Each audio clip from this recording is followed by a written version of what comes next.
There once was a young Zen student who was very zealous in his approach to learning and spent hours a day studying and wanting to be able to say, "I know what Zen is," to be able to state, "I have attained enlightenment." All his studying led him to become arrogant and believe he had nothing left to learn. All the elders of his village were frustrated with his behavior and attitude. They told him that if he had nothing left to learn, that perhaps he would do well to leave the village in search of a Zen master that could take him under his wing and teach him. The young man was insulted by this idea, as he knew he had nothing left to learn. Despite this, he ventured out into the world, because he did agree with one thing that the village elder said: there was nothing left for him to learn in this old village. Wandering, he came upon a man up in the mountains, and immediately realized that he was a famed Zen master who had left the world behind to live a peaceful life in the mountains, where he could practice zazen or meditate in nature.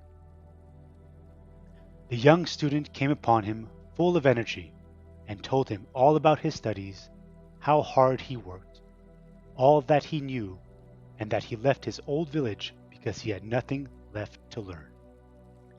The Zen master listened quietly, and then, once the young man had finished, simply stated, "Is that so? Perhaps, after your long voyage, you would like a cup of tea?" Somewhat frustrated at the lack of recognition by the Zen master of all that he had learned, but also quite tired and thirsty, the young Zen student welcomed the cup of tea. The Zen master began to pour the tea into the cup, but did not stop once it was full. He continued to allow the tea to flow as the cup overflowed and tea went all over the table and even began to drop to the floor. Finally, unable to stand it any longer, the young Zen student yelled, "Stop! My cup is full!" The Zen master smiled and said, "Your mind is like this cup. You must learn to empty your mind, for if your mind is empty, it is always ready for anything. It is open to everything. In the beginner's mind, there are many possibilities. In the expert's mind, there are few." Amazed by the teaching that he received, the young Zen student decided to stay with the Zen master in the mountains. He spent many years up in the mountains, until one day he decided to return to his old village. The village elders were now long gone. However, there were some young Zen students who, like him, thought very highly of themselves and their knowledge.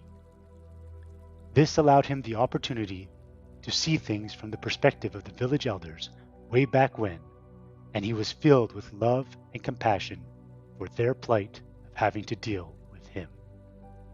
He smiled, approached the young Zen students, and offered them a cup of tea. We hope you enjoyed this classic Zen story. If you believe in the flow of life and that you were brought here today for a reason, or if you simply enjoyed this short story, please like, turn on notifications, and subscribe to Sacred Zen and Heavenly Wisdom of the Tao, your home for Eastern philosophy and how it can help guide you on the path to enlightenment, or simply a better and more stress-free